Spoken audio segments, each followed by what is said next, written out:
All right, so now this lesson is going to look at multiplying rational numbers. So I'm calling it lesson 7 on our MyMCPS classroom. And I want to start just by reviewing this particular operation.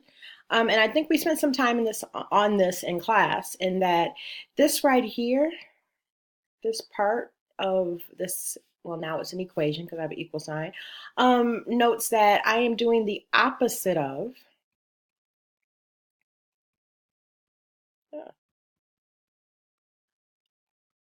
subtraction, or the opposite of a negative, or the opposite of minus, however you want to think of it. So the opposite of, let's say, subtraction in this case, or a negative, we talked about the three meanings of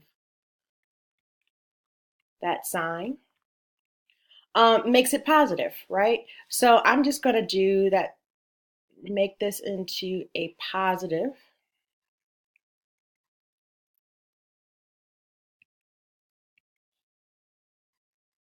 And I'm going to rewrite it as 2/5 plus 9/10. So now that I've done that, I can rewrite this as a fraction, or I could rewrite this as a decimal. So I think we practiced again both. So let's do both in this situation. I'm going to rewrite this as a decimal.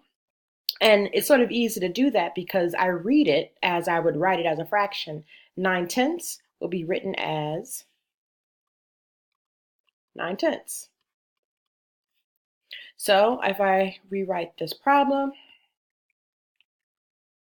I can now find a common denominator. And this is what we practiced again.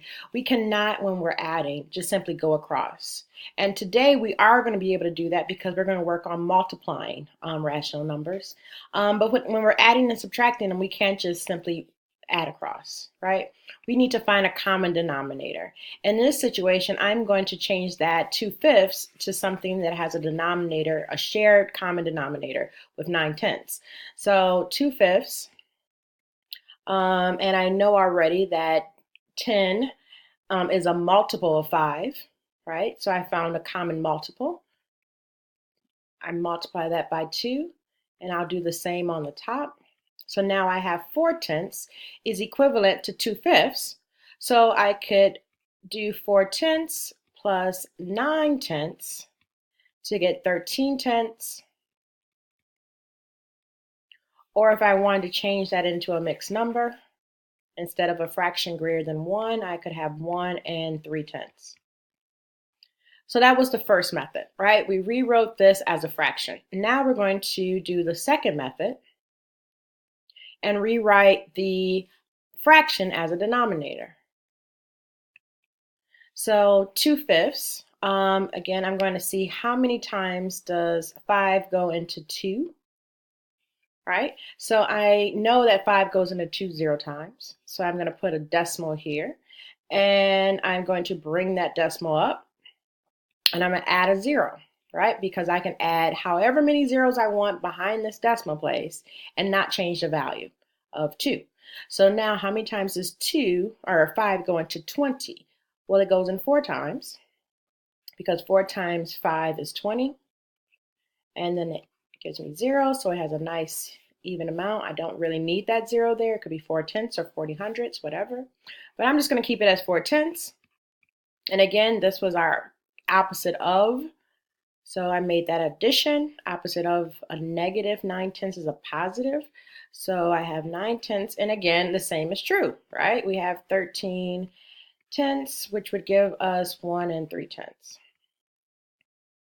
Oh, my bad. I just realized I was making it into a decimal.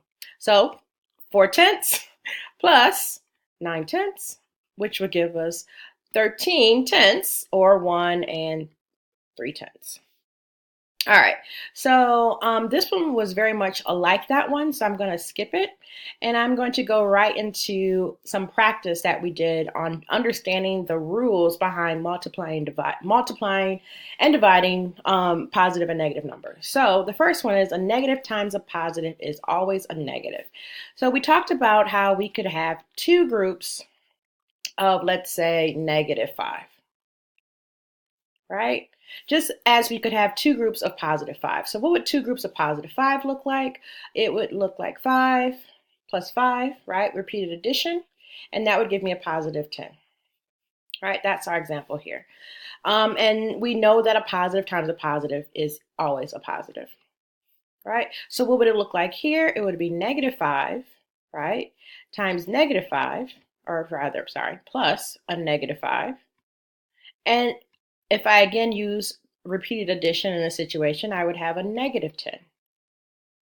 So where here I would have a positive number, here I would have a negative number, and it would work with division as well. All right, so this is sort of proves why a negative times a negative, or sorry, negative times a positive is a negative, which sort of leads us into the next part. Why a negative times a negative is a positive. So we worked on this in class, and we used distributive property and additive inverse as the way to prove it. So we started with finding a number, let's say 2, why not? And then I'm going to add it to its additive inverse, which is negative 2. So right, so I added 2 plus negative 2 because I know it's going to equal 0. The sum is 0. And now I'm going to multiply using distribute. Well, first multiply both sides by a negative number. So I'm going to take 2 plus negative 2 equals 0, and I'm going to multiply it by, let's say, negative 4. Why not? And do I need this multiplication sign here? No, because we know the parentheses also mean multiplication. So here, any number times 0 is 0. It's the identity property of 0. So that cancels out or just becomes 0. And we already know this should also be 0 as well, right? So, well, let's see. Negative 4 times 2 plus negative 4 times a negative 2. We've already proven that a negative times a positive should give us a negative number. So this should be a negative 8. And we also know that our end result, our sum, is going to be 0. So I need to add it to its additive inverse, right, as I did here, which should be a positive 8. So this, again, sort of proves why a negative times a negative gives us a positive number. So we're going to practice these two now with these two, let's see, well, 3 examples. And again, I want to first work on the sign. So I have a positive times a negative. So a negative times a positive should give us a negative number. And we know that 7 times 2 is 14. I have a negative times a negative. So again, that should give us a positive number. And 4 times 2 is 12. So how often do you see plus 12 or positive 12? Never. So I'm just going to remove that symbol because a positive sort of is a positive on its own. All right. And now I have a negative times a positive. So that's going to give us a negative number. And I like to, when I do my multiplication, I like to sort of set it up vertically so I can see place value. And 5 times 8 is 40. Carry the 4. 1 times 8 is 8 plus 4 is 12. And now I have to remember that this wasn't 15, but it was 1 and 5/10. So I moved my decimal over 1. So I need to move it back 1 place value, right? So that'll be negative 12. All right. And with that, I will end this video. Thanks a lot.